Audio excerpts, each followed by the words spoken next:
أعوذ بالله من الشيطان الرجيم بسم الله الرحمن الرحيم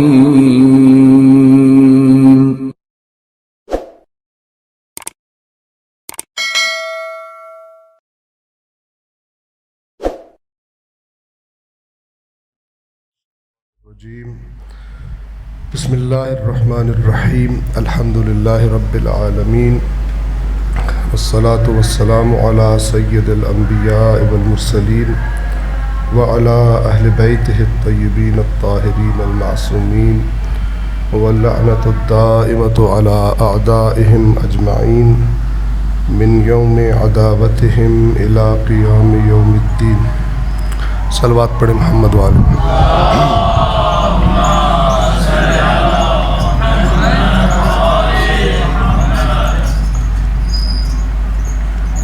سورۃ المؤمنون کا بیان ہم نے کل شروع کیا تھا۔ پہلی اور دوسری آیات۔ بسم اللہ الرحمن الرحیم۔ قد افلح المؤمنون الذین هم فی صلاتهم خاشعون۔ بے شک یقیناً مومن فلاح پا گئے، کامیاب ہو گئے۔ اور پھر فرمایا وہ مومن کہ جو فی صلاتہم اپنی نمازوں میں خاشعون عاجزی اور انکساری رکھتے ہیں۔ خشوع کا مطلب کیا ہے؟ عربی زبان میں خشوع کا معنی ہوتا ہے کسی کے سامنے جھک جانا، اور اصل میں جو خشوع کا لفظ ہے وہ دل کے جھک جانے کے لیے استعمال ہوتا ہے، لیکن بعض اوقات بلکہ اکثر اوقات دل کے جھکنے کو بھی اور دل کے جھکنے کے سبب جو انسان کے ظاہری بدن کی حالت بن جاتی ہے اس کو بھی خشوع کہتے ہیں۔ مثال کے طور پر آپ جب اپنے دوستوں کی محفل میں بیٹھتے ہیں تو آپ کے بیٹھنے کے انداز میں کوئی خشوع نہیں ہوتا، بلکہ آپ بڑے آرام سے نارمل ایزی ہو کر بیٹھے ہوتے ہیں۔ لیکن اگر آپ کسی ایسی شخصیت کے سامنے بیٹھیں کہ جس کو آپ بہت زیادہ محترم سمجھتے ہیں، جس کو بہت بلند مقام سمجھتے ہیں، تو پھر آپ ادب سے بیٹھیں گے۔ ہو سکتا ہے دوستوں میں جب بیٹھے تو ٹانگ پہ ٹانگ رکھ کے بیٹھ جائیں، پیچھے آرام سے ٹیک لگا کر لمبے ہو کے بیٹھ جائیں، آدھے ایسے لگے لیٹے ہوئے ہیں، آدھا لگے بیٹھے ہوئے ہیں۔ لیکن جب کسی محترم کسی بلند مقام ہستی کے سامنے بیٹھیں گے تو پھر انداز بدلا ہوا ہوگا۔ دیکھنے والے کو آپ کے بیٹھنے کے انداز سے پتہ لگ جائے گا کہ کسی کے ادب میں، کسی کے احترام میں اس طرح سے بیٹھا ہے۔ یا آپ نے بعض اوقات کسی ڈرامے میں یا کسی فلم میں دیکھا ہو کہ مثلا کسی ملک کا بادشاہ جب اپنے تخت پر بیٹھا ہوتا ہے تو اس کے سامنے جو اس کے غلام ہوتے ہیں وہ کیسے ادب سے ہاتھ باندھ کر، سر جھکا کر، جتنا بھی مؤدب وہ ہو سکتے ہیں اتنا مؤدب ہو کر وہ اس کے سامنے کھڑے ہوتے ہیں۔ نماز میں خشوع کا مطلب یہ ہے کہ انسان کے دل پر یہ والی کیفیت طاری ہو کہ وہ کائنات کے خالق کے سامنے کھڑا ہے، اپنی ہر چیز کے، اپنی اچھائی برائی کے مالک کے سامنے کھڑا ہے، تو جتنی جتنی انسان کی اس بات کی طرف توجہ ہو جائے گی اتنا اتنا اس کے دل پر خشوع طاری ہو جائے گی، اور خود بخود پھر یہ خشوع انسان کے اعضاء و جوارح اس کے کھڑے ہونے کے انداز سے بھی کسی بھی دیکھنے والے کو دکھائی دے جائے گا۔ اسی کی وضاحت ایک روایت بھی کرتی ہے، آپ الفاظ پہ توجہ فرمائیں تو آپ کو اندازہ ہو جائے گا کہ اللہ کے نبی نے صلی اللہ علیہ وآلہ وسلم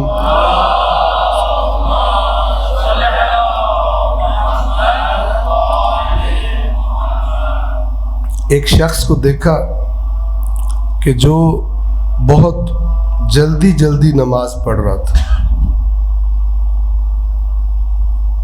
مثلا رکوع میں گیا ہے، ابھی رکوع میں رکا نہیں ہے کہ واپس بھی آ گیا، اٹھنا شروع ہو گیا۔ سجدے میں گیا ہے لیکن سجدے میں ابھی رکا نہیں ہے کہ واپس، ایسے ہی کہ جیسے سمجھ لیں کہ آگے کوئی زمین میں کوئی سپرنگ لگا ہوا تھا کہ جس پہ لگتے ہی دوبارہ اچھل گیا اور واپس آ گیا۔ بعض لوگ ایسی نمازیں پڑھتے ہیں۔ تو اللہ کے نبی نے جب اسے اتنا تیز تیز نماز پڑھتے ہوئے دیکھا تو فرمایا کہ اگر اس کے دل میں خشوع ہوتا تو اس کی نماز اس طرح نہ ہوتی۔ اس کے دل میں اللہ کا خوف، اللہ تبارک و تعالی کا رعب و دبدبہ اور جلال ہے ہی نہیں، اگر ہوتا تو کبھی اس طرح نماز نہ پڑھتا۔ تو سب سے پہلی صفت جو اللہ نے کامیاب ہونے والے مؤمنین کی بیان کی وہ کیا ہے؟ وہ یہ کہ نہ صرف یہ کہ نماز پڑھتے ہیں بلکہ ان کی نماز بھی بڑی توجہ والی، بڑے ادب والی، بڑے خشوع والی ہوتی ہے۔ اگلی آیت میں فرمایا والذین ہم عن اللغو معرضون، اور وہ لوگ کہ جو لغو سے، لام غین واو، لغو سے معرضون اعراض کرتے ہیں، یعنی دوری اختیار کرتے ہیں، منہ موڑ لیتے ہیں، اجتناب کرتے ہیں۔ کوئی بھی کام، کوئی بھی حرکت، کوئی بھی بات، کوئی بھی محفل جو لغو ہو، لغو کسے کہتے ہیں؟ جس کا کوئی بھی معقول اور مفید مقصد نہ ہو۔ یعنی وہ مومنین کامیاب ہیں کہ جن کی زندگیاں بیہودہ کاموں میں ضائع نہیں ہوتی۔ مثلا آج کل کے دور کے عنوان سے مثال دوں آپ کو، یہ جو ہمارا موبائل کا دور ہے، فیس بک کا اور اس طرح کی دوسری چیزوں کا، تو بعض اوقات انسان مثال کے طور پہ فیس بک کو کھولتا ہے اور دیکھنا شروع کرتا ہے، اسے پتہ نہیں چلتا 1 گھنٹہ گزر گیا، 1.5-2 گھنٹے گزر گئے۔ جب اسے کسی نے بلایا یا اسے کوئی کام پڑا تو اس نے دیکھا کہ میں تو بیٹھے بیٹھے 1.5-2 گھنٹے گزار دی۔ اب ان 1.5-2 گھنٹوں کے بارے میں اگر وہ سوچے کہ میں نے کیا حاصل کیا ہے تو وہ دیکھتا ہے کہ کچھ حاصل نہیں کیا۔ اور میں آپ کی خدمت میں عرض کروں کہ ایک بہت برا اثر جو یہ فیس بک کا انکنٹرولڈ استعمال، بے لگام استعمال فیس بک کا، وہ کیا کر رہا ہے کہ ہم نے حتیٰ کہ بعض دینی مدارس کے طلاب میں یہ دیکھا، اسکول اسٹوڈنٹس میں یہ دیکھا، بچوں میں آپ دیکھتے ہوں، کیونکہ اس پر ایک کے بعد ایک چیز تبدیل ہو رہی ہوتی ہے۔ آپ نے اپنے فیس بک کو کھولا، ٹائم لائن کھولی آپ نے، تو آپ نے پہلی چیز جو دیکھی جو کسی نے شیئر کی ہوئی تھی، پھر آپ نے دوسری دیکھی جس کا موضوع بالکل الگ تھا، پھر تیسری دیکھی وہ ایک اور چیز تھی، 4-5۔ تو یہ جو اتنی تیزی سے آپ کے دماغ میں مختلف چیزیں آپ کے سامنے آتی ہیں، اینڈ میں آپ کو کچھ یاد نہیں رہتا۔ اور یہ جو انسان کے دماغ کی کسی ایک چیز پر فوکس کرنے کی طاقت ہے تاکہ وہ اس چیز کو سیکھے، یہ کمزور ہو جاتی ہے۔ ہم نے دیکھا کہ وہ اسٹوڈنٹس کہ جو بہت زیادہ موبائل کا استعمال کرتے ہیں ان کو اپنا نصاب، اس نصاب کے موضوعات اچھی طرح اور گہرائی سے ان کو نہیں آتے ہوتے، چونکہ ایک چیز پر فوکس وہ نہیں کر سکتے۔ اگر آپ کہیں کہ موبائل پہ تو فوکس کرتے ہیں نا، وہ بظاہر ایک سکرین پر فوکس ہے لیکن ایک چیز پر فوکس نہیں ہے، دھڑا دھڑ مختلف چیزیں آ رہی۔ ایک سکرین کھولی، کوئی جناب رسول پاک کا فرمان لکھا ہوا تھا، اوپر کیا نیچے سے گانا نکل آیا، اور کیا نیچے کوئی لطیفہ لکھا ہوا، اور کیا کوئی مختلف چیزیں۔ تو اتنی تیزی سے جب آپ کے دماغ پر انفارمیشن کی یلغار ہوتی ہے تو جب آپ اٹھتے ہو تو آپ کو تقریباً کچھ بھی یاد نہیں ہوتا۔ آپ سے کوئی کہے کہ آپ نے کوئی چیز سیکھی ہے تو بتائیں، تو بڑا مشکل ہے آپ صحیح طرح سے کوئی بات بتا سکیں، چونکہ آپ کے دماغ میں تھوڑی سی دیر میں پتہ نہیں کتنی چیزیں گھوم گئی، جبکہ انسان صحیح طرح وہی چیز سیکھتا ہے جس پر وہ فوکس کر کے توجہ کر کے بیٹھتا ہے۔ لہٰذا ابھی کیونکہ ہم یوں سمجھ لیں کہ وہ پہلی نسل ہے جو اس موبائل کے فتنے سے دوچار ہوئی ہے، اس انفارمیشن اتنی زیادہ جس کو ہر وقت اویلیبل ہوتی ہے، تو جو اگلی نسل آئے گی یا اس سے اگلی نسل آئے گی تو وہ بتائیں گے کہ یہ پچھلوں کی کتنی تباہی ہوئی تھی، پچھلوں کے دماغ کا، ان کی فکر کا کتنا بیڑا غرق ہوا تھا، اتنی زیادہ انفارمیشن اکٹھی جب وہ کرتے تھے۔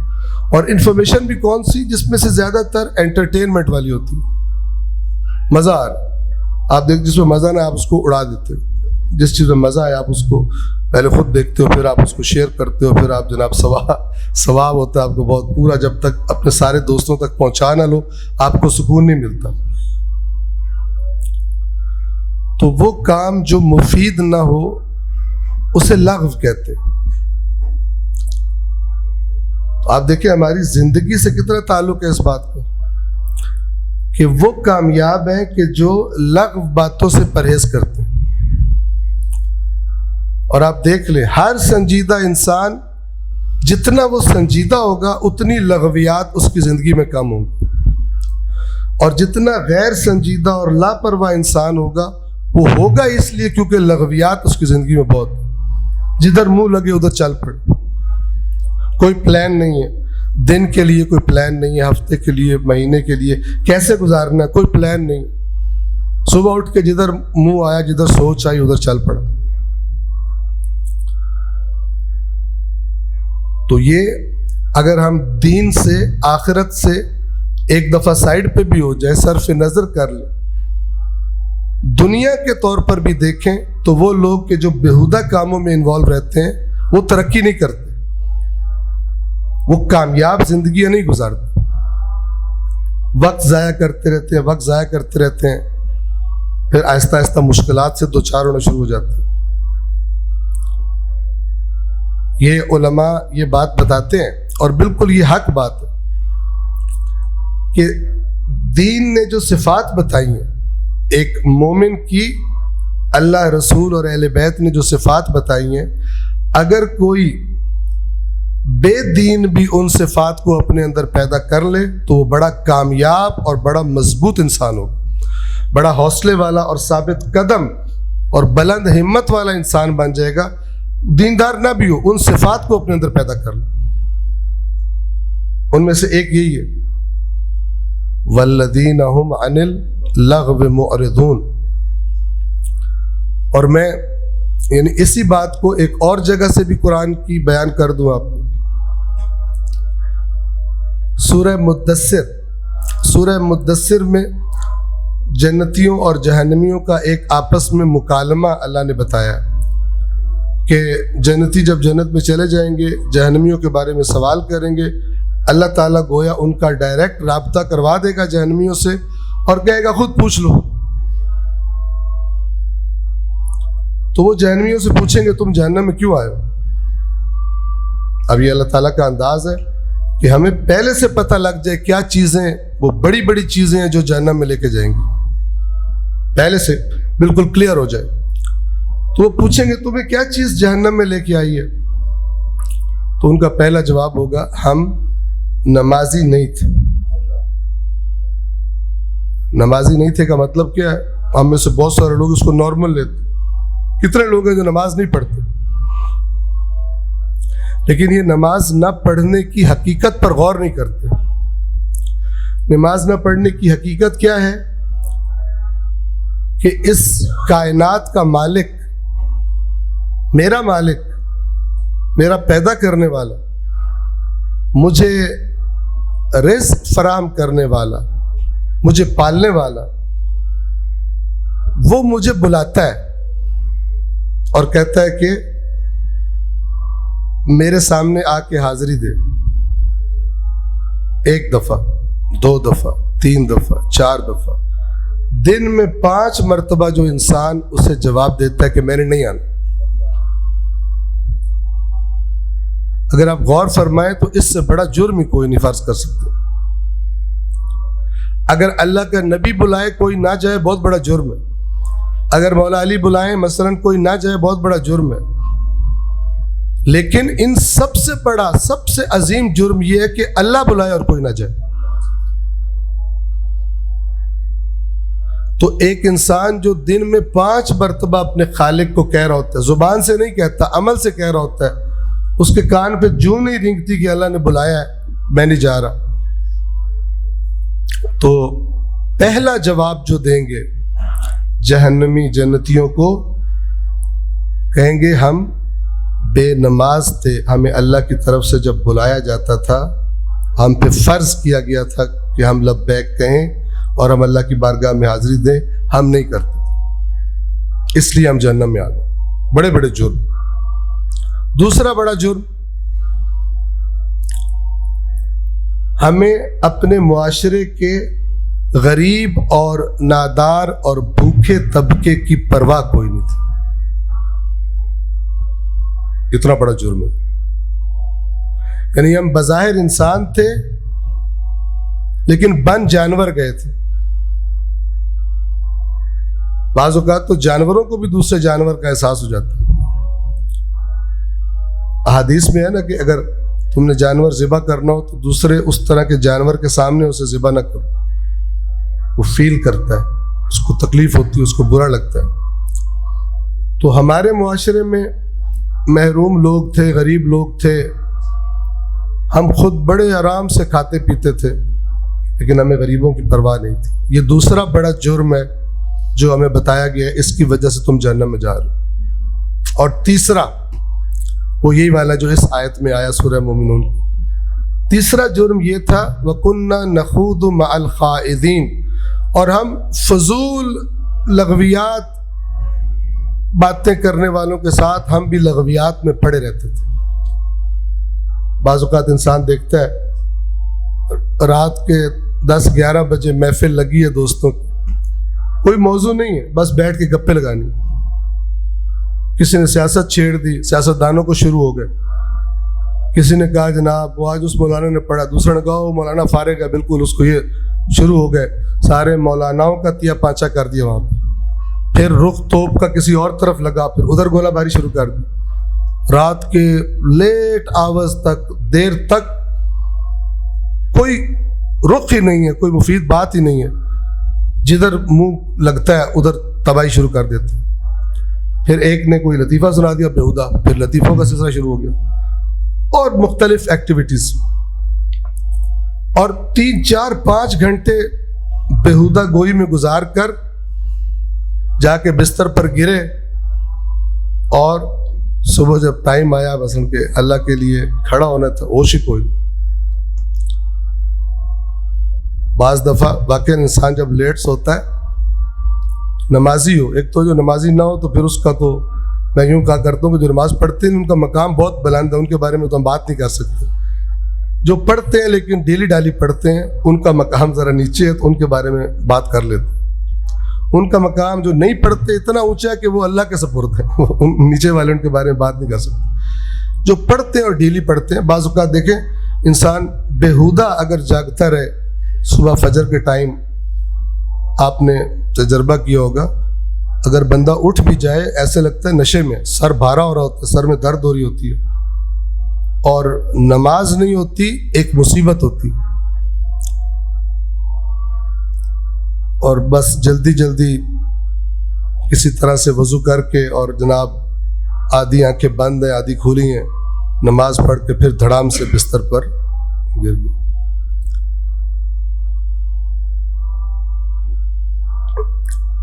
تو تیسرا ریزن وہاں پر جو جہنم میں جانے کا بتائیں گے، اس کا مطلب یہ ہوگا کہ اللہ تعالیٰ نے ہمیں جو عمر دی تھی، ہم نے اس عمر کی قدر نہیں کی۔ ہم اپنے اوقات کو منظم تر کر سکتے تھے، ہم اپنے شیڈول کو، اپنے پلانز کو منظم تر کر سکتے تھے۔ آپ کو پتہ ہے دین اسلام نے صحت مند اور حلال تفریح سے نہ صرف یہ کہ روکا نہیں ہے، بلکہ زور دیا ہے کہ حتماً تمہارے 24 گھنٹوں میں ایک ایسا دورانیہ ہونا چاہیے جس میں تم اپنے اچھے دوستوں کے ساتھ بیٹھو یا کوئی حلال تفریح والا کام کرو، اور فرمایا کہ یہ اتنا اہم ہے کہ اس دورانیے، اس ٹائم کی وجہ سے تم اپنی باقی ذمہ داریوں کے لیے اپنے دماغ کو فریش کر لو گے، تم فریش ہو جاؤ گے تاکہ تم باقی ذمہ داریاں بھی صحیح طرح سے ادا کر سکو۔ تو بس ابھی تک 2 باتیں ہوئی، اور میں ریکویسٹ کروں گا اللہ مجھے بھی توفیق دے، کیونکہ اگر نہیں کروں گا سب سے پہلے تو اللہ مجھے پکڑے گا نا، کہ تقریر تو آپ بڑی زبردست کر رہے تھے لیکن خود تمہیں کوئی پرواہ ہی نہیں تھی کہ تم نے بھی یہ کرنا ہے، دوسروں کے لیے کر رہے تھے۔ پہلی چیز جو انشاءاللہ آپ کریں گے اس کی طرف توجہ کریں۔ قرآن پڑھنے کا طریقہ یہ ہے اصل میں، اور روایات میں ملتا ہے کہ اللہ کے نبی کے اصحاب بیان کرتے ہیں کہ رسول اللہ ہمیں 10 آیتیں پڑھاتے تھے، یعنی سمجھاتے تھے، اور پھر جب تک ان پر ہم سے عمل نہیں کروا لیتے تھے آگے نہیں چلتے تھے۔ چونکہ قرآن سننے کے لیے نہیں ہے، صرف قرآن نے جو باتیں کی ہیں ہمیں اپنی شخصیت کا حصہ بنانا ہے۔ اگر اللہ کہتا ہے مثلا غریبوں کا خیال رکھو، اے کاش ہمارے سکولز یوں ہوتے، ہمارے کالجز یوں ہوتے کہ مثلا اگر قرآن مجید وہاں پڑھایا جا رہا ہے اور قرآن میں جو باتیں آئی ہیں، مثلا آیا ہے کہ جناب کہ ہم جہنم میں اس لیے آئے کہ ہم مسکینوں کو کھانا نہیں کھلاتے تھے، تو پھر بچوں کو ہوم ورک یہ ملتا کہ آپ نے مثلا مسکینوں کو کھانا کھلانا ہے، اور یہ اتنی دفعہ بچوں سے کرایا جاتا کہ ان کو عادت بن جاتی۔ چونکہ بعض اوقات بڑے بڑے اچھے کام ہوتے ہیں جو ہماری زندگی میں شامل ہی نہیں ہوتے کیونکہ ہم نے کبھی توجہ ہی نہیں کی، تو ٹرائی نہیں کیا ہوتا۔ ہم کہتے ہیں ہم مسکین کہاں سے ڈھونڈیں، لیکن اگر تھوڑا ٹائم دیں، سنجیدگی سے چلیں، آپ دیکھیں گے بھرا پڑا کراچی اچھا نہیں لگتا آپ کو، کراچی والوں کو غصہ چڑھا ہوا تو اندر سندھ میں نکل جائیں۔ رقص کر رہی ہے غربت اور بھوک، وحشیانہ رقص، کون ذمہ دار ہے ان کا؟ قرآن جس کو مومن کہتا ہے، قرآن کہتا ہے تو ذمہ دار ہے، باقی کوئی ہے یا نہیں ہے، تو ذمہ دار ہے۔ سورۃ المعارج میں اللہ تبارک و تعالی جنت میں جانے والوں کی صفات بیان فرما رہا ہے۔ پہلے جہنمیوں کو بتایا، پھر فرمایا الا المصلین، یہ جا رہے ہوں گے جہنم میں سوائے نمازیوں کے۔ لیکن کون سے نمازی؟ الذین ہم علی صلاتہم دائمون، کبھی کبھار کے نمازی نہیں، وہ لوگ کہ جو اپنے نمازوں پر دائم تھے، دائماً پابند تھے نماز کے۔ اگلی بات فرمائی والذین فی اموالہم حق معلوم، اور یہ وہ لوگ ہیں جو جنت میں جا رہے ہیں کہ جن کے مال میں، اموال مال کی جمع ہے، والذین، اور وہ لوگ کہ جو فی اموالہم، ان کے اموال میں حق معلوم، ایک معلوم، ایک مشخص، ایک معین حق ہوا کرتا تھا. کن کے لیے؟ للسائل والمحروم، سائل مانگنے والا اور محروم. سائل بھی محروم ہوتا ہے، لیکن الگ الگ کیوں دونوں کو کہا؟ وہ مانگتا ہے، لیکن کچھ لوگ ایسے ہوتے ہیں جو عزت نفس رکھتے ہیں، خوددار ہوتے ہیں، ہوتے محروم ہیں، حالات اچھے نہیں ہوتے، لیکن ان کی خودداری انہیں ہاتھ پھیلانے نہیں دیتی. اللہ ہمیں دونوں کی طرف متوجہ کر رہا ہے کہ یہ جو آج جنت میں جا رہے ہیں یہ ان دونوں کا خیال رکھنے والے لوگ تھے. ان کو جو اللہ نے رزق دیا تھا یہ اس کے اندر کچھ کمٹمنٹ کر لیتے تھے کہ اللہ مجھے جو دے گا مثلا اتنا میں محروموں کو دوں گا. یہ جنت میں جا رہے ہیں. والذین فی اموالہم حق معلوم للسائل والمحروم. تو پھر ایسا ہونا چاہیے تھا نا، اگر ہمارا نصاب قرآن نے جتنے صفات مومن کی بتائی ہیں، ایجوکیشن سسٹم تو ایسا ہوتا کہ وہ پریکٹیکل کرواتا. ماں باپ کو پتہ ہوتا کہ ہمارے بچے نے مسکین کو کھانا کھلانا، اور بچے کو بتایا جاتا کہ مسکین کو انسلٹ نہیں کرنی. اگر اس کی انسلٹ کرو گے، اس کو کوئی تانا دو گے، بدتمیزی سے یا حقارت سے اسے کچھ دو گے، تو وہ دیا ہوا بھی گناہ بن جائے گا، ثواب نہیں ملے گا. پھر دے کے جتلاؤ گے نہیں. تو اس طرح پرورش ہونی چاہیے تھی. ابھی تو آہستہ آہستہ پتہ نہیں ڈانس کلاسز آئیں گی اور پتہ نہیں کیا کیا، چونکہ ہماری ایجوکیشن پالیسی بھی وہ کوئی اور کنٹرول کرتا ہے، کوئی مسلمان دماغ اسے کنٹرول نہیں کرتا. اقوام متحدہ والے مثال کے طور پہ پاکستانی حکومت کو اگر ایجوکیشن کی مد میں فنڈ دیتے ہیں تو ساتھ کچھ اور بھی دے رہے ہوتے ہیں، وہ بتایا نہیں جاتا. ہمیں فنڈ بتایا جاتا ہے، لیکن جو پالیسی ساتھ وہ دیتے ہیں کہ تم نے اپنے اسکولوں میں کیا کیا سو کالڈ اصلاحات کرنی، فسادات کا نام اصلاحات رکھتے ہیں. وہ قرآن میں منافقوں کے بارے میں ہے نا، وَإِذَا قِيلَ لَهُمْ لَا تُفْسِدُوا فِي الْأَرْضِ قَالُوا إِنَّمَا نَحْنُ مُصْلِحُونَ. جب ان سے کہا جاتا ہے نہ زمین میں خرابی کرو، فساد کرو، کہتے ہیں ہم تو اصلاح کر رہے ہیں. تو ایجوکیشن سسٹم وہ کنٹرول کرتے ہیں. تو پھر اس ایجوکیشن سسٹم میں جو برین تیار ہوگا وہ خود پرستی ہوگا. آج کل لوگوں کے ذہن میں کیا ہوتا ہے؟ میں نے کیا بننا. کم دماغ ہوتے ہوں گے جن کو زندگی میں کسی اچھی محفل میں بار بار جانے کا موقع ملتا ہو، کسی اچھے انسان کی بات سننے کا، دین کی بات سننے کا، اور ان میں یہ احساس پیدا ہو جائے کہ نہیں، مجھے صرف اپنے لیے نہیں، مجھے دوسرے کے لیے بھی جینا ہے. میں صرف اپنا ذمہ دار نہیں ہوں، میں دوسروں کا بھی ذمہ دار ہوں. آپ اگر قرآن دیکھیں ذمہ دار ہے. اس سے بڑھ کے ذمہ داری اللہ کیسے بتائے گا؟ یہ میں اکثر بتاتا رہتا ہوں، اور جتنا بھی بتایا جائے کم ہے، چونکہ معاشرے میں اس پر عمل دکھائی نہیں دیتا. ہم سب مسلمان ہیں، شیعہ ہیں، اہل سنت ہیں. یہ جو سورت بتانے لگا ہوں یہ تو بہت ساروں کو یاد ہوگی، چھوٹی سی سورت ہے، سورت الماعون. آپ دیکھیں قرآن مجید میں اللہ تعالیٰ کیسے بات کو بتاتا. ایک دفعہ آپ سے کوئی پوچھے اصول دین کتنے ہیں، آپ کہیں گے 5. کون کون سے؟ توحید، عدل، نبوت، امامت، قیامت. سننے والا کہے گا ماشاءاللہ بڑا پکا مسلمان ہے، مومن، شیعہ بڑا پکا. اسی کو آپ اللہ کے سامنے رکھو گے، وہ کہے گا میں نہیں مانتا. عجیب. یا اللہ میں تیری ذات پہ ایمان رکھتا ہوں، تیرے عدل پہ ایمان رکھتا ہوں، نبوت پر ایمان رکھتا ہوں، امامت پہ ایمان رکھتا ہوں، قیامت پر ایمان رکھتا ہوں. اللہ تعالیٰ فرماتا ہے میں نہیں مانتا. ہاں دنیا میں نے سب سے یہی رکھا تھا کہ جو ظاہری طور پہ ان چیزوں کا اقرار کرے اس کو تم نے مسلمان سمجھنا، اس کو تم نے شیعہ سمجھنا، اس کو تم نے سنی سمجھنا، جو بھی آپ نام رکھ لیں، اس کو تم نے مومن سمجھنا ہے. لیکن میں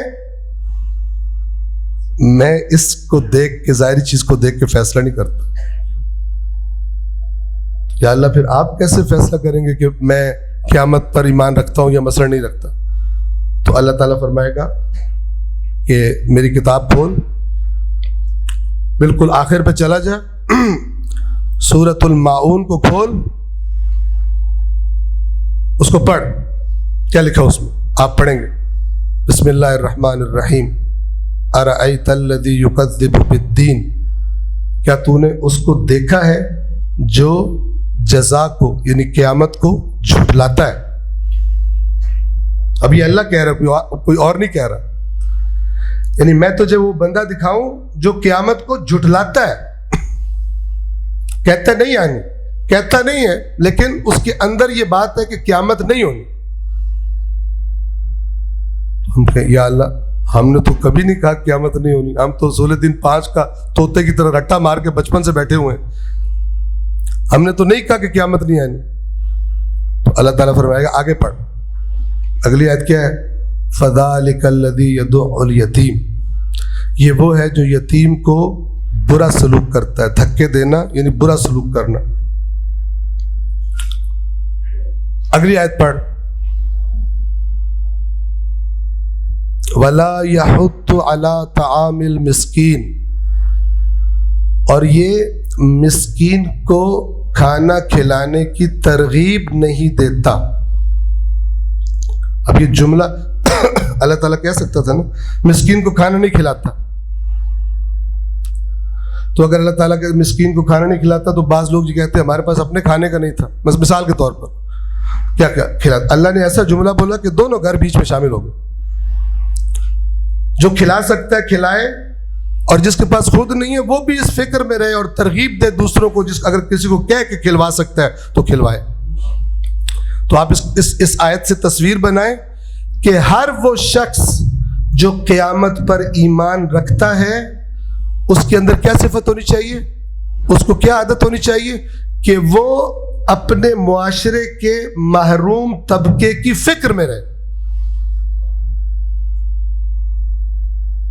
یعنی سارے عیدی ہوں، مثال کے طور پر عیدی صاحب ہوں سارے، ایسے نام لے رہا ہوں کیونکہ آپ جانتے ہیں.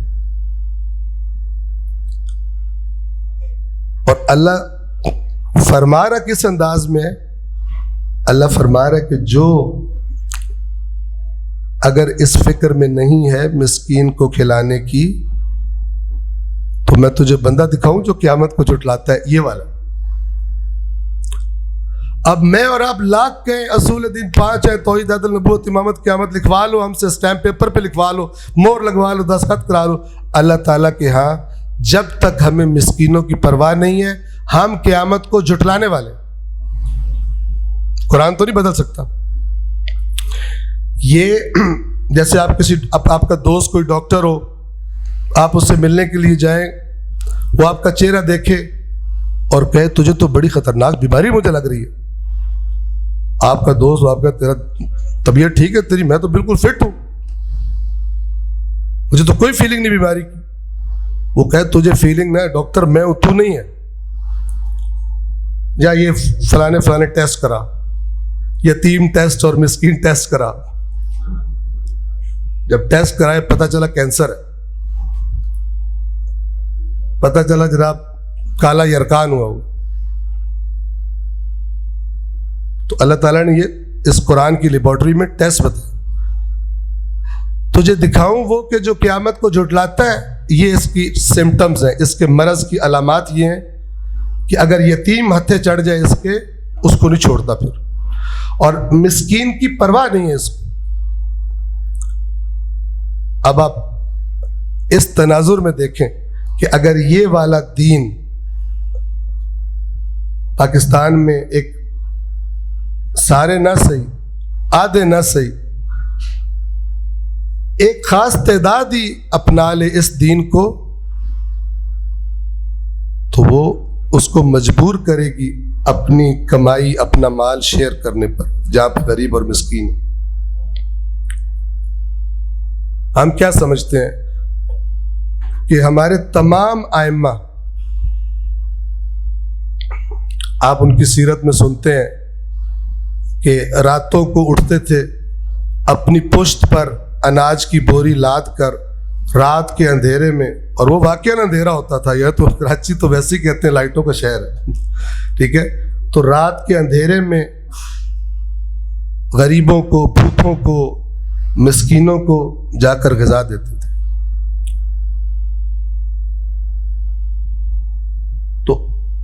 اس زمانے میں اتنی بڑی آبادیاں نہیں تھی، اتنے لمبے لمبے فاصلے نہیں تھے، تو آج کے زمانے کے مطابق مثال کے طور پر ان کی سیرت پر چلنے کا تقاضا کیا ہے؟ کیوں؟ یعنی کوئی بھی امام ایسا نہیں ہے جس نے یہ کام نہ کیا ہو، اس لیے کہ وہ قرآن مجید سے جدا نہیں ہوتے تھے۔ قرآن مجید کی آیات میں جو صفات بتائی گئی ہیں، جو کام بتائے گئے ہیں، آپ کو ائمہ کی زندگی میں وہی نظر آئیں گے۔ اور میں اکثر ایک بات کرتا ہوں کہ آپ نے اگر ائمہ کی معرفت حاصل کرنی ہو کہ ہمارے ائمہ میں کون سی صفات تھی، ان کی کیا سیرت تھی، تو کائنات کی سب سے معتبر کتاب کا نام قرآن ہے۔ آپ قرآن میں صفات دیکھیں، اللہ اپنے نیک بندوں کی صفات کیا بیان کرتا ہے، آنکھیں بند کر کے سمجھ لیں کہ ائمہ کی یہ صفات تھی۔ اس لیے کہ آپ جانتے ہیں کہ اللہ کے نبی نے کیا فرمایا تھا کہ قرآن اور میرے اہل بیت کبھی ایک دوسرے سے جدا نہیں ہوں گے۔ بجائے ائمہ کے بارے میں اسٹوریاں سننے کے اور غلو سننے کے اور لغویات سننے کے، ٹھیک ہے نا، پہلے یہ دیکھ لیں کہ پہلے اللہ کی کتاب میں دیکھ لیں کہ اس نے اپنے برگزیدہ بندوں کی صفات کیا بتائیں، پہلے وہاں سے دیکھ لیں، پھر اس کے بعد دوسری کتابیں پڑھ لیجیے۔ مجھے تو کوئی کہے بھی نا ائمہ کی سیرت پہ، میں کہتا ہوں قرآن پڑھو۔ کہتے امام حسین پہ کوئی اچھی سی کتاب بتائے، میں کہتا ہوں قرآن پڑھو، کیونکہ تمہیں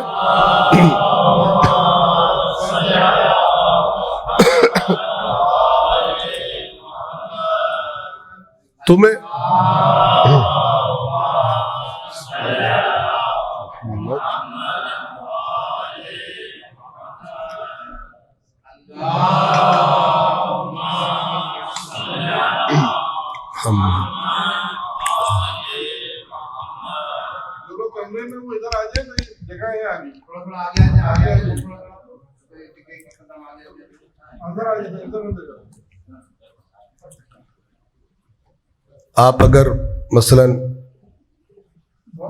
شہید کربلا سالار شہداء سید الشہداء کی حقیقی معرفت چاہتے ہیں، آپ کو آیات قرآن بتا دیں گے۔ آیات قرآن میں آپ پڑھیں گے اللہ نے نبی کیوں بھیجے تھے۔ جب آپ کو پتہ چل جائے گا نبی کس لیے آئے تھے، وہ بھی اللہ کے کلام سے، تو پھر آپ کو یہ بھی خود بخود پتہ چل جائے گا کہ ہم کیونکہ امام کو انبیاء کا وارث سمجھتے ہیں، تو جو اہداف انبیاء کے تھے، انبیاء کے وارثوں کے بھی وہی اہداف ہیں۔ تو پھر ہمیں کوئی امام حسین کے بارے میں کنفیوز نہیں کر سکے گا، چونکہ آپ کو امام حسین کے بارے میں یہ تصور ملے گا امام حسین نے قربانی کیوں دی ہے، تاکہ شیعہ بخشے جائیں۔ یہ بالکل عیسائیوں سے اٹھا کے فٹ کر دیے، نام چینج کر دیے۔ وہ کہتے ہیں حضرت عیسیٰ کو جو مارے پڑی ہیں، انہوں نے جو مصائب اٹھائے تھے، ان کو جو مارا تھا لوگوں نے، تو ہمارے گناہ بخشے گئے۔ عجیب، مصیبت ان پہ آئی ہے، بخشے ہم گئے۔ تو اسی نظریے کو بعض لوگوں نے وہاں سے اٹھایا اور ادھر امام کے بارے میں محبان امام کی عقیدت سے غلط فائدہ اٹھایا، اور اتنا بخشنے کا کنفرم ہوا کہ اب ان کو شریعت پہ عمل کا بھی بہت ساروں کا دل نہیں کرتا۔ آپ اپنے ارد گرد دیکھ لیں، ایسے افراد کو جانتے ہو نماز نہیں آتی۔ ایک صاحب ہمارے علاقے میں فوت ہوئے، اور ان کے ہمارے جاننے والے تھے، تو ان کے والد تھے، تو میں بھی وہیں پہ تھا، تو وہ اندر تھوڑی دور ان کو غسل دیا جا رہا تھا، تو اتنے میں مغرب کا ٹائم ہو گیا۔ تو میں نے ان کے بیٹوں سے کہا کہ مغرب کا ٹائم ہو رہا ہے، اگر آپ اجازت دیں تو میں اناؤنس کر دوں۔ یہ میں دیہاتوں کی بات کروں، پنجاب کی، ان شہروں میں بہت بہتر انشاءاللہ حالت ہوگی، کراچی میں بہتر حالت ہے، لیکن یہ طبقہ بھی ہے۔ تو یہ میں وہ بات کروں کہ جو کسی سنی ہوئی نہیں ہے۔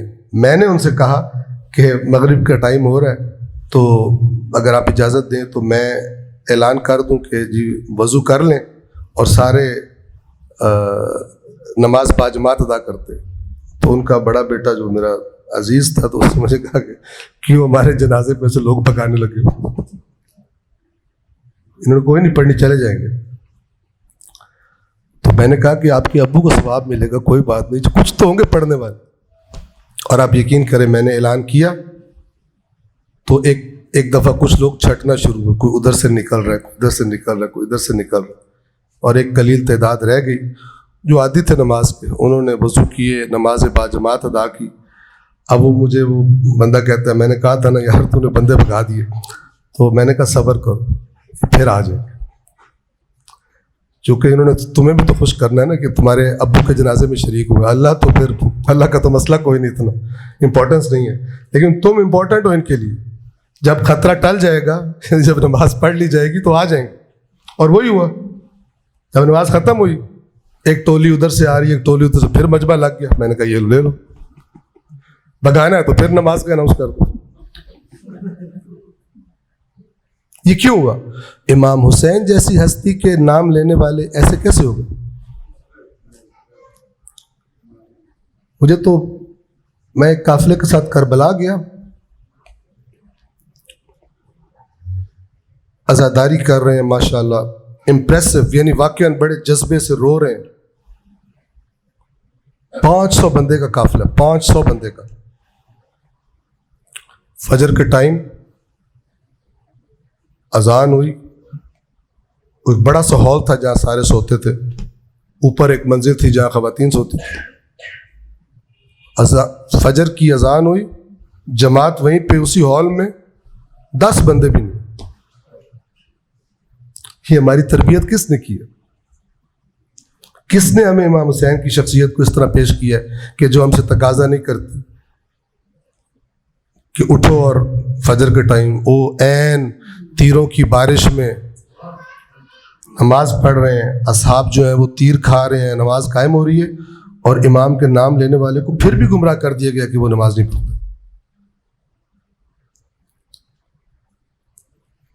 کسی نالائق استاد کا شاگرد نالائق نکلے تو اتنی بڑی بات نہیں ہوتی. مثال کے طور پہ کہتے ہیں جیسا استاد ویسا شاگرد، لیکن کائنات کے بہترین استاد اور مربی کا شاگرد نالائق نکلے اور صحیح رزلٹ نہ دے تو وہ بہت زیادہ قابل مذمت ہے. جو آپ کو بیان کر رہا ہوں وہ بیان کروں، میں نے اپنی آنکھوں سے دیکھا ہوں. ایک اور ایسے لگتا ہے جیسے کوئی بیک گراؤنڈ میں نہ نظر آنے والے شیاطین ہیں کہ جو اس ذہنیت کی پرورش کرتے ہیں.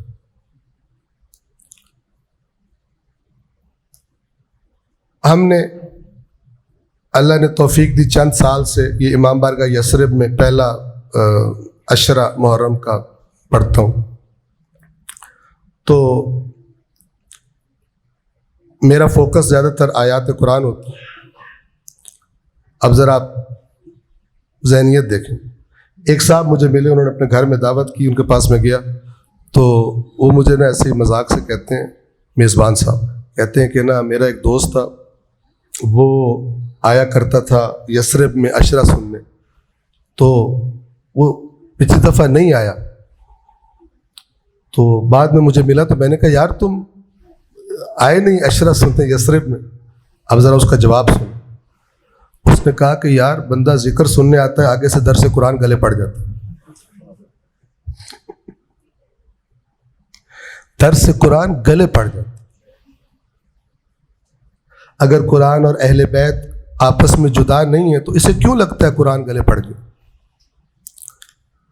یا تو پھر اہل بیت غلط بتائے گئے کہ اس کو قرآن سے الگ لگتے ہیں، قرآن کی باتوں سے الگ لگتے ہیں. اور اگر وہ دونوں ایک ہی ہیں تو پھر کیوں یہ احساس کیوں ہے کہ ہم ذکر سننے آتے ہیں، اہل بیت کا درس قرآن گلے پڑ جاتے ہیں؟ بلکہ حدیث ثقلین پر جو ایمان رکھتا ہے اس کو تو جتنا عشق اہل بیت سے اتنا قرآن سے بھی ہونا چاہیے، جتنا انس اہل بیت سے اتنا انس قرآن سے بھی ہونا چاہیے. لیکن بندہ کہہ رہا ہے قرآن درس قرآن گلے پڑ جاتا ہے. اچھا، وہ یثرب کے پیج سے، جو ان کا فیس بک پیج ہے، اس سے وہ لائیو بھی کرتے تھے. تو میں ایک دن اس کے نیچے اتفاق سے کمنٹس دیکھ رہا تھا تو ایک بندے نے بڑا مزیدار کمنٹ کیا ہوا تھا. اس نے کہا تھا مومنین ہوشیار، یہ بندہ دھوکے باز ہے، یہ مجلس کا نام لے کر درس قرآن دیتا ہے، دھوکے باز ہے. یہ ڈائلاگ، یہ کمنٹ قرآن سے دوری پہ گواہی دے رہے. ان کو لگ رہا ہے یعنی قرآن مجید کی آیات کا سوائے وہ خاص آیات جن پہ خطیب نعرے لگواتے ہیں، ان آیات کے سوا باقی قرآن کس کے لیے؟ جبکہ یہ مصائب سن کے رو رہے ہوتے ہیں کہ امام نے فرمایا تھا آخری رات میں مجھے مہلت لے کے دو، میں قرآن کی تلاوت کرنا چاہتا ہوں، میں اللہ سے مناجات کرنا چاہتا ہوں. وہ والی باتیں ہے ہی کوئی نہیں. اللہ سے مناجات، عبادت کا عشق، قرآن مجید کی تلاوت سے عشق، وہ صرف گویا کہ ایک افسانہ رہ گیا، سن کے رو دینا ہے، اس سے میسج کوئی نہیں لینا. اور جب کوئی آ کر کہے کہ یہ کیا ہو رہا ہے، کہتے ہیں اس کو آزاداری سے تکلیف ہے. ایسے بڑے گھڑ کے تیر رکھے ہوئے کہ عوام کے ذہنوں کو کسی اگر کوئی بندہ صحیح بات کر رہا ہے متوجہ کرنا چاہتا ہے، کیسے عوام کے جذبات سے کھیل کے اس کے خلاف کیا جائے. فوراً کہیں گے کہ یہ جو نماز کر رہا ہے نا، اس کو آزاداری سے تکلیف ہے. اندازہ لگائیں،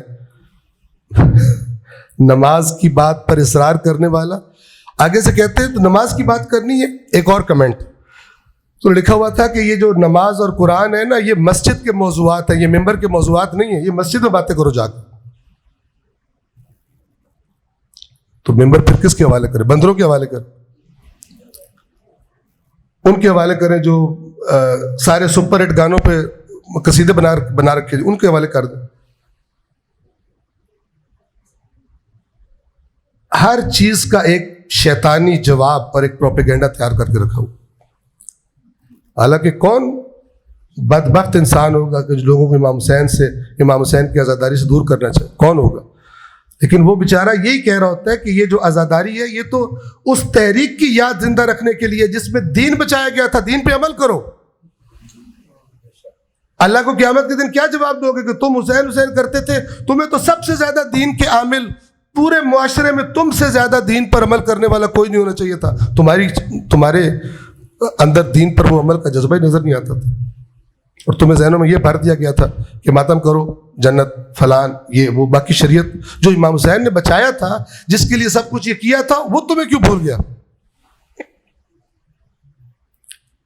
ایک صلوات پڑھیے محمد والے.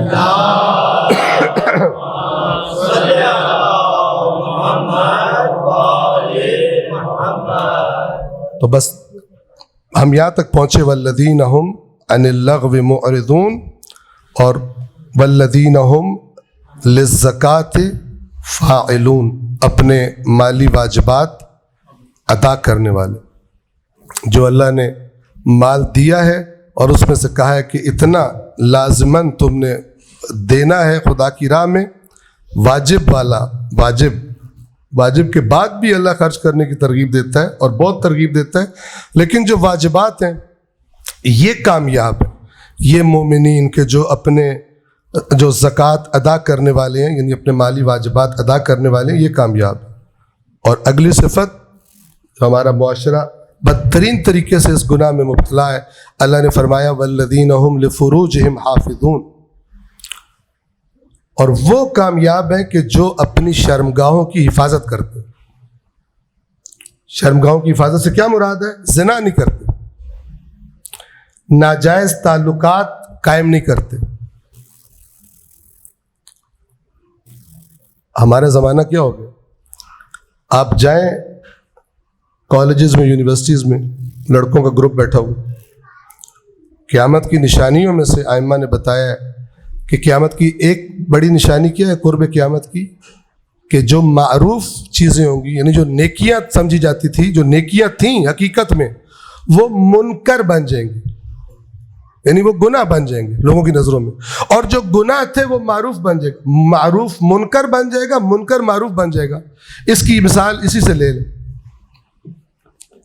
فرض کریں جی 10-15 لڑکوں کا گروپ بیٹھا ہوا ہے، معذرت چاہتا ہوں لیکن بے پردہ بات کرنے والی، بیٹھے ہوئے نوجوان لڑکے بیٹھے ہوئے، موضوع کیا چلا ہوا ہے؟ گرل فرینڈس کا.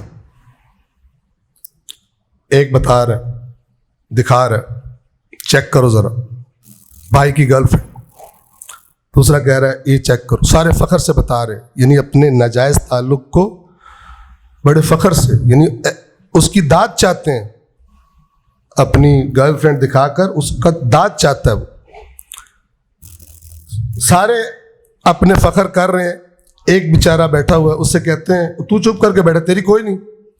اگر وہ آگے سے کہے کہ کیونکہ اللہ نے نامحرم لڑکی کے ساتھ تعلق رکھنا منع کیا ہے تو اس لیے میں نے رکھا, کہیں یہ بونگا ہے, فارغ ہے, بیوقوف ہے. حقیقت بھی ایسا ہی. اگلی دفعہ کہیں گے یار جو بھی کچھ کرنا ہو نا اس کو نہ بلایا کرو, ہمیں الٹی سیدھی باتیں کرتا ہے, رنگ میں بھنگ ڈال دیتا ہے, کباب میں ہڈی بن جاتا ہے. چونکہ ہم نے باتیں کرنی ہے, ڈسکس کرنا ہے, ہم نے آپس میں اپنے ایکسپیرینس شیئر کرنے, یہ بیچ میں آ کے دین کی چمچی لانا شروع کر دیتا ہے. اس کو بلاؤ ہی مت. یعنی وہ جو معروف تھا اب وہ منکر ہے, اس کی وجہ سے گروپ سے آؤٹ ہو جاؤ, اور وہ جو منکر تھا اسے فخر سے بتاؤ. یا جو میں مثال دیا کرتا ہوں, آپ کسی محکمے میں چلے جائیں. ہمارا ایک دوست اس نے بتایا کہ ہم نے ایک کوئی کام کروانا تھا, کام نہیں ہو رہا تھا تو ہم نے پیسے لگائے, جو اصل طریقہ کام کروانے کا یہاں پہ. تو پیسے جب دے دیے تو اس بندے نے کہا بھائی جی within 3 days کام تمہارا ہو جائے گا. 3 دنوں بعد میں گیا, میں نے کہا کام ہو گیا. اس نے کہا یار کام نہیں ہوا. میں نے کہا کیوں, تم نے تو اپنا فیس بھی لے لی تھی, پھر کام کیوں نہیں ہوا؟ تو وہ کہتا ہے کام تو میں پہلے دن ہی کروا دینا تھا, اصل میں آج کل ہمارے دفتر میں ایک منوس آیا ہوا. اب آپ سمجھ جاؤ منوس کون ہوگا. کون منوس آیا ہوا ہے؟ کہتا وہ منوس آیا نہ خود کھاتا نہ دوسروں کو کھانے دیتا. اس کی میز پہ فائل پڑی ہے, وہ خبیث انسان پاس ہی نہیں کرتا. کہتا میں تو چیک کروں گا پہلے, کوئی کنٹینر کا مسئلہ تھا کہ میں تو چیک کروں گا مسئلہ. وہ منوس ہے. چونکہ رشوت کھانے کے راستے میں رکاوٹ بنا ہوا ہے, کام نہیں نکل رہے, اور کام نہیں نکلیں گے تو رشوت ملے گی. اسے کہہ رہا منوس اور خبیث, معروف منکر بن جائے گا اور منکر معروف بن جائے گا. 2 بندوں کی اکٹھی نوکری لگی کسی سرکاری محکمے میں. ایک نے کھانا شروع کر دیا, ایک نے تنخواہ پہ اتفاق کیا. جس نے کھانا شروع کیا وہ جناب فرض کر مثال کے طور پہ وہ لیاری سے ڈیفینس میں پہنچ گیا. دوسرا بیچارہ جو تنخواہ والا تھا وہ لیاری میں پڑا رہا. اب جانے والے کہتے ہیں لائق تھا نا, آگے نکل گیا. اس بیوقوف کو دیکھو.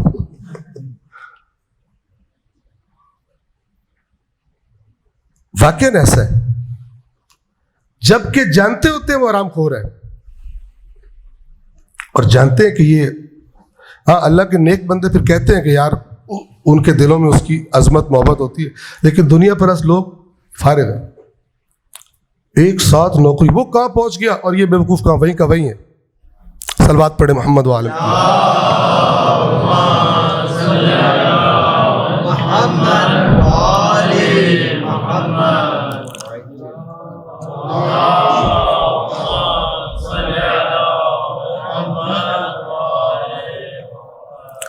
آج کے درس کو بہرحال یہیں پہ ہم تمام کرتے ہیں. 10:04 ہو گئے اور ہم کو آگے بھی پہنچنا ہے.